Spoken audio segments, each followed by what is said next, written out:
নমস্কাৰ প্ৰিয় দৰ্শক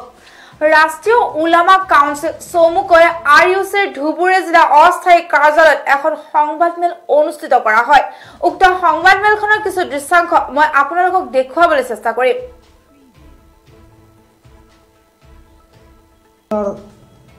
ঘৰুৱা সামগ্ৰীৰ লাগতিয়াল সামগ্ৰীৰ মূল্য বৃদ্ধি কৰিছে সেই মূল্য বৃদ্ধিৰ বিৰুদ্ধে আমাৰ ধুবুৰী ৰাষ্ট্ৰীয় উলামা কাউন্সিলৰ তৰফৰ পৰা আমি তীব্ৰ গৰিহণা ও নিন্দা জনাইছোঁ লগতে অসম চৰকাৰলৈ আমি বিনম্ৰভাৱে আহ্বান জনাইছোঁ অতি সোনকালে তেখেতলোক যাতে আলোচনা মৰ্মে আত্ম সামগ্ৰীৰ মূল্য বৃদ্ধি হ্ৰাস কৰে লগতে সৰ্বসাধাৰণ ৰাইজক সকাহ দিয়ে এইটো আমাৰ অসম চৰকাৰলৈ আহ্বান থাকিল আৰু তাতকৈ গুৰুত্বপূৰ্ণ কথাটো হৈছে যোৱাকালি কংগ্ৰেছ নেতা ৱাজেদ আলী চৌধুৰী ডাঙৰীয়া মুছলমান সম্প্ৰদায়ক লৈ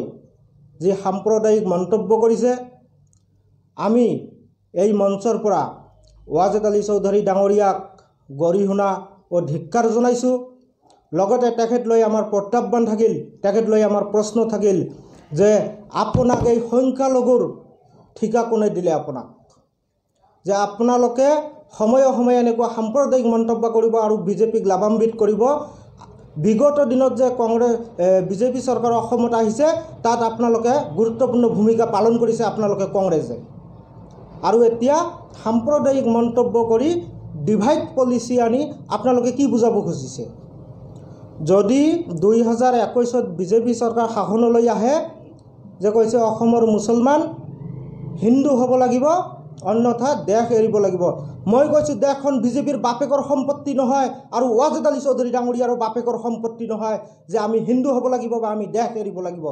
আমি এই মঞ্চৰ পৰা ৱাজেদ আলী চৌধুৰীক প্ৰত্যাহ্বান জনাইছোঁ যে আপুনি যদি ইমান দেশৰ হকে অসমীয়াৰ স্বাৰ্থত মুছলমানৰ স্বাৰ্থত কাম কৰা ব্যক্তি হয় আপোনালৈ আমাৰ প্ৰত্যাহ্বান থাকিল 2021ত আপোনাৰ সমষ্টি আপুনি ত্যাগ কৰক নতুন যুৱ প্ৰজন্মক দিয়ক আপুনি সমষ্টি এৰি দিয়ক দেশৰ সেৱা কৰিব আপোনালোকৰ পৰা বহুত সেৱা আমি পাইছোঁ আমি সন্তুষ্ট আপোনাৰ নিচিনা নেতা যদি এইখন চৰকাৰত থাকে আমাৰ সংখ্যালঘুৰ একো উপকাৰ নহয় কাৰণ আপুনি এনেকুৱা মন্তব্য কৰিছে 2012ত যেতিয়া বিটিটিৰ গণ্ডগোল হ'ল লাখ লাখ মানুহ বেঘৰ হ'ল হাজাৰ হাজাৰ মানুহক দিন দহাৰে হত্যা কৰা হ'ল তেতিয়া আপুনি ৱাজেদ আলী চৌধুৰী ডাঙৰীয়া ক'ত আছিলে তেতিয়াতো অসমত বিজেপি চৰকাৰ আছিলে আৰু আপুনি ৰেফাৰেন্স আনিছে ৰাম মন্দিৰ মই আপোনাক কৈ থওঁ মনত পেলাব 6 ডিচেম্বৰ 1992 চন চৰকাৰ কিন্তু আপোনালোকৰ আছিলে যেতিয়া বাবৰি মছজিদৰ ওপৰত প্ৰথম হামলা দিয়া হৈছিল বাবৰি মছজিদ নহয় মুছলমানৰ কলিজাত আঘাত দিয়া হৈছিল এই আপোনালোকৰ নিকৃষ্ট ৰাজনীতিৰ বাবে আজি বাবৰি মছজিদ মুছলমানৰ সম্প্ৰদায়ৰ পৰা আজি ৰাম মন্দিৰ পালেগৈ আপুনি কৈছে উচ্চতম ন্যায়ালয়ে নিজে এখতিয়াৰ পেছ কৰিছে মই কৈছোঁ যদি সুপ্ৰিম কোৰ্ট অথবা মহামান্য উচ্চতম ন্যায়ালয়ৰ জাষ্টিছ ৰঞ্জন গগৈ দেৱ ডাঙৰীয়া নিজে এখতিয়াৰ পেছ কৰিছে আপোনালোকে যে ভাৰত স্বাধীনৰ পৰা দীৰ্ঘকাল সময় আপোনালোকে শাসনত আছিলে আপোনালোকে নিজৰ পক্ষত কিয় এখতিয়াৰ ৰায় পেছ কৰিব পৰা নাছিলে কিয় ল'ব পৰা নাছিলে আপোনালোকে কি বুজাব খুজিছে আমাক মই কৈ থৈছোঁ আপোনাক আমি প্ৰত্যাহ্বান জনাইছোঁ গৰিহণা দিছোঁ ধিক্কাৰ দিছোঁ লগতে সকীয়াই দিছোঁ অনাগত দিনত মুছলমান সম্প্ৰদায়ক লৈ আপুনি এনেকুৱা কঠোৰ মন্তব্য সাম্প্ৰদায়িক মন্তব্য নকৰিব অন্যথায় আপোনাৰ এগেইনষ্টত কংগ্ৰেছৰ এগেইনষ্টত আমি গোটেই অসমব্যাপী গোটেই দেশব্যাপী তীব্ৰ আন্দোলন গঢ়ি তুলিবলৈ আমি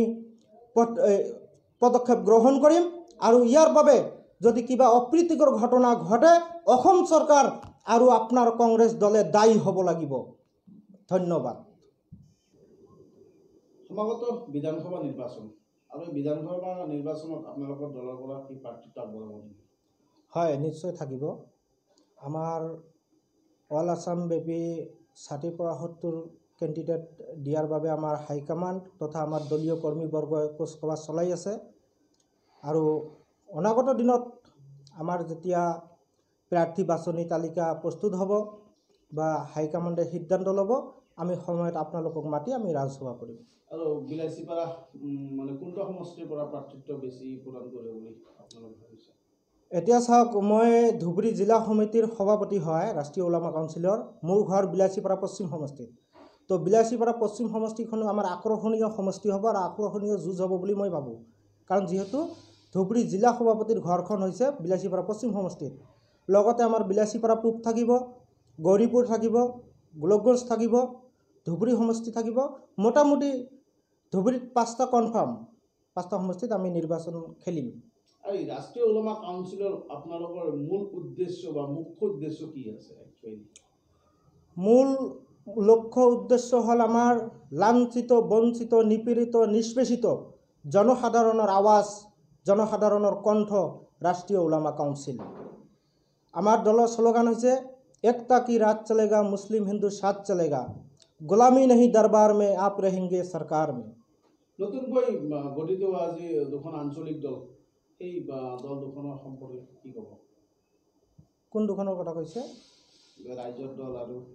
হয়, আমি ৱেলকাম জনাইছোঁ। ভাৰত ধৰ্ম নিৰপেক্ষ, মৌলিক অধিকাৰ সকলোৰে আছে।